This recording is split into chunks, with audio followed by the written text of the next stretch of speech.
Kol dibinde boynu büken benövşe, gözden uzak bitersen hemişe.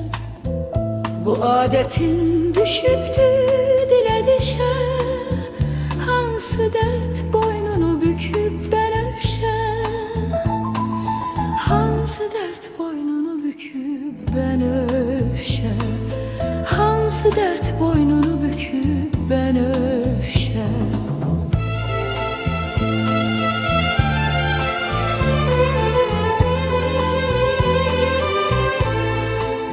Desen de mi qəlbi sınıq olmusan, fələk vurub anasız mı qalmısan, tənhalıqdan təsəllimi tapmısan, hansı dərd boynunu büküb benövşə,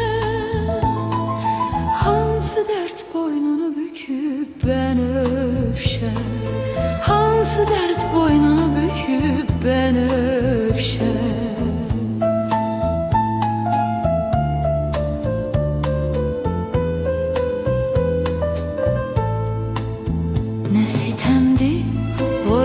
Belə əyibdir, bəlkə gedənin olub gəlməyibdir, bəlkə sənin oxunda şad əyibdir, hansı dərd boynunu büküb benövşə, hansı dərd boynunu büküb benövşə, hansı dərd boynunu büküb benövşə.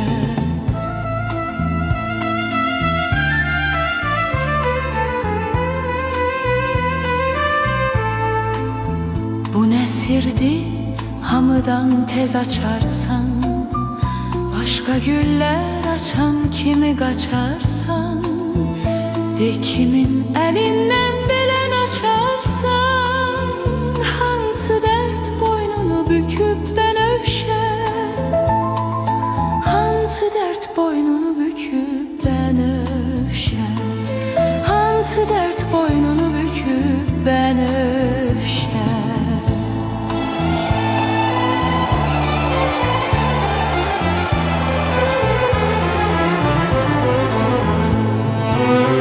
Üzündəki şeymi, yoxsa gözyaşı?